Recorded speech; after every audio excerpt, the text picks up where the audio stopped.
जय श्री कृष्णा, राधे राधे। एक बार फिर से स्वागत है आपका मेरे YouTube चैनल ज्ञान विद्वान में।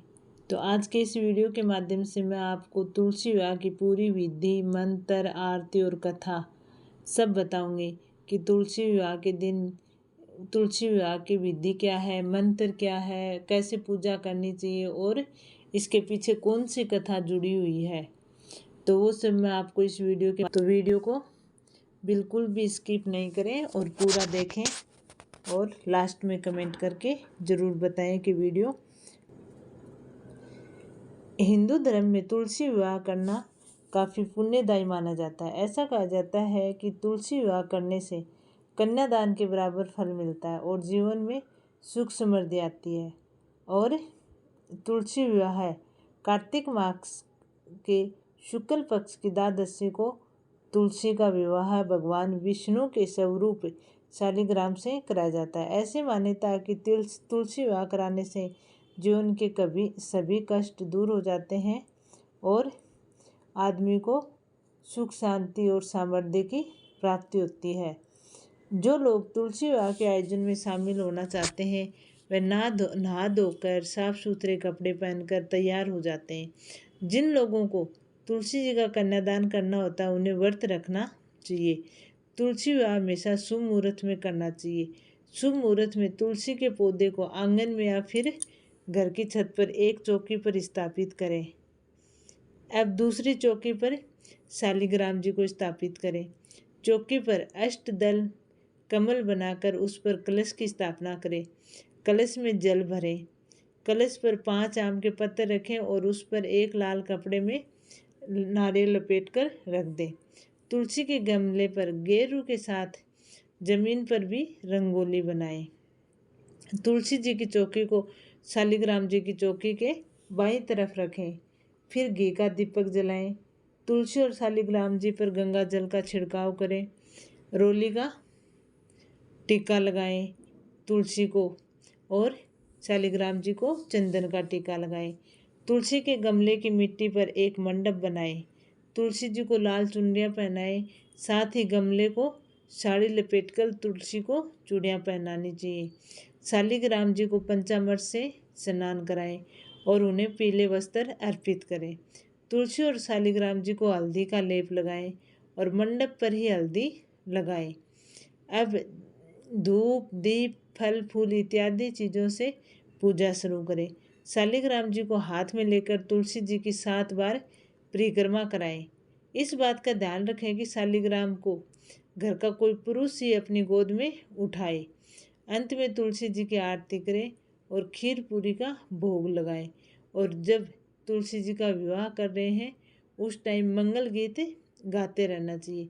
ऐसा माना जाता है कि जैसा विवाह हम हमारी कन्या का करें उस तरह का विवाह तुलसी जी का करें और उस टाइम मंगल गीत जरूर गाएं। तुलसी विवाह के लिए प्रारंभिक तौर पर मंडप सजाया जाता है जिसमें क्या है कि गन्ने का प्रयोग किया जाता है। तुलसी के विवाह का जो मंडप होता है वो गन्ने से सजाया जाता है और तुलसी विवाह में लाल चुनरी का प्रयोग किया जाता है। तुलसी विवाह में सुहाग की जितनी भी सामग्री है वो तुलसी जी पर चढ़ाई जाती हैं। और फिर भगवान विष्णु के मंत्र ओम नमो भगवते वासुदेवाय, श्री गोविंद हरे मुरारी, हे नाथ नारायण और ओम विष्णु नमः, ओम विष्णु नमः आदि मंत्रों का जाप करना चाहिए और तुलसी माता जी की आरती करनी चाहिए। तुलसी विवाह का आयोजन करना बहुत ही शुभ माना जाता है। मान्यता है कि इस दिन भगवान विष्णु के स्वरूप शालिग्राम के साथ तुलसी का विवाह कराने वाले व्यक्ति के जीवन में सभी कष्ट दूर हो जाते हैं और उस पर भगवान हरि की विशेष कृपा बनी रहती है। तुलसी विवाह की पूजा सामग्री में मूली, शकरकंद, सिंघाड़ा, आंवला, बेर, मूली, सीताफल, अमरूद आदि फल चढ़ाने चाहिए और उसके बाद तुलसी जी का चालीसा का पाठ करना चाहिए। बहुत ही जब हम तुलसी जी का विवाह कराते हैं तो मान्यता है कि माँ लक्ष्मी और भगवान विष्णु जी का आशीर्वाद प्राप्त होता है और जीवन में जो भी दरिद्रता है वो कभी नहीं आती है और संपदा बनी रहती है। तुलसी विवाह से हिंदू धर्म में होने वाले बहुत सारे शुभ काम शुरू हो जाते हैं।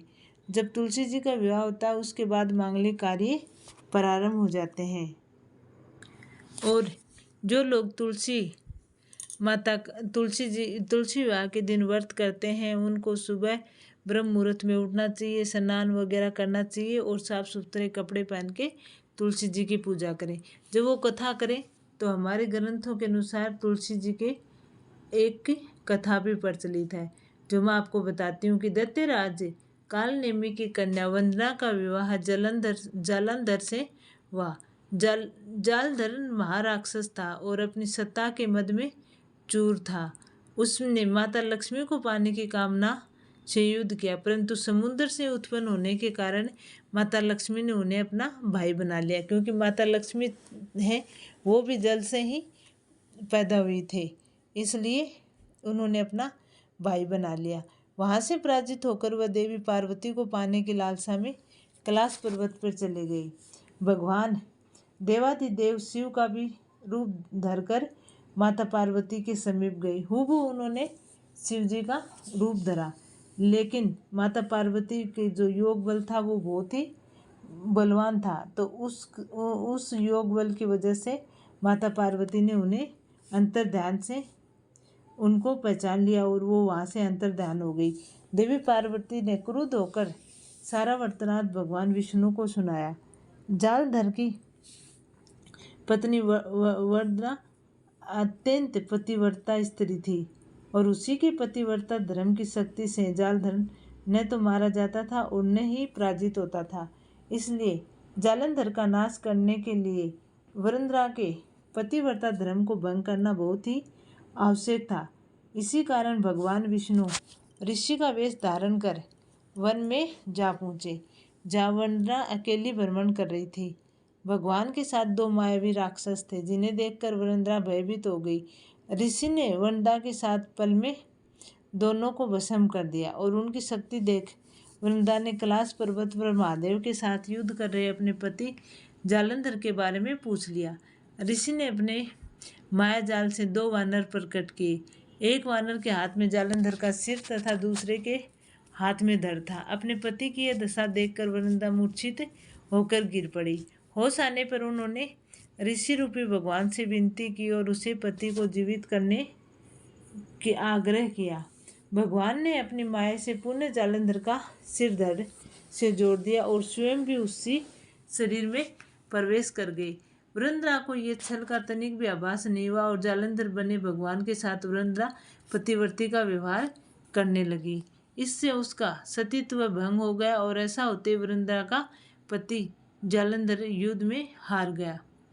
इस सारी लीला का जब वरुंधरा को पता चला तो उसने क्रुद्ध होकर भगवान विष्णु को हृदयहीन शिला होने का शाप दिया।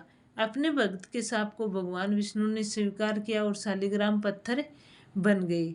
सृष्टि के पालनकर्ता के पत्थर बन जाने से ब्रह्मांड में असंतुलन की स्थिति पैदा हो गई।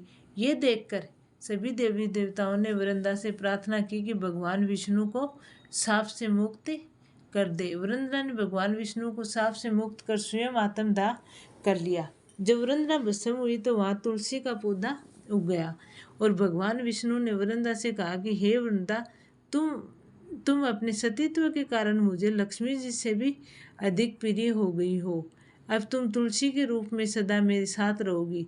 जो मनुष्य मेरे शालिग्राम रूप के साथ तुलसी का विवाह करेंगे उसे इस लोक और परलोक में विपुल यश प्राप्त होगा। ऐसी मान्यता है कि जिस घर में तुलसी होती है वहाँ यम के दूत भी ऐसे में पड़ नहीं जाते हैं। मृत्यु के समय जिस प्राणी के प्राण में बजरी रही तुलसी और गंगा जल मुख में रख दिया जाता है वह पापों से मुक्त होकर वैकुंठ धाम को प्राप्त होता है। जो मनुष्य तुलसी और आंवले की छाया में अपने पितरों का श्राद्ध करता है उसके पितर दोष होते हैं वो कम हो जाते हैं। ऐसा माना जाता है कि हिंदू धर्म में हर घर में तुलसी का पौधा जरूर होता है और तुलसी विवाह के दिन हमें कभी भी तुलसी को मुंह में नहीं डालना चाहिए, नहीं किसी को तुलसी दान देनी चाहिए और न ही हम खुद तुलसी खाएं। इस चीज़ का ध्यान रखें और इस चीज़ का परहेज भी रखें कि तुलसी को बिना काम के लिए हाथ नहीं लगाएं। और शाम के समय अंधेरे होने बाद तो तुलसी को बिल्कुल भी नहीं छुए। और तुलसी का स्थान बहुत ऊंचा हमारे हिंदू धर्म में। हमारे हिंदू धर्म में लगभग सब घरों में तुलसी मिल जाती है। तो इस प्रकार ये जो कथा थी ये तुलसी की थी कि कैसे तुलसी एक सीधी सादी लड़की से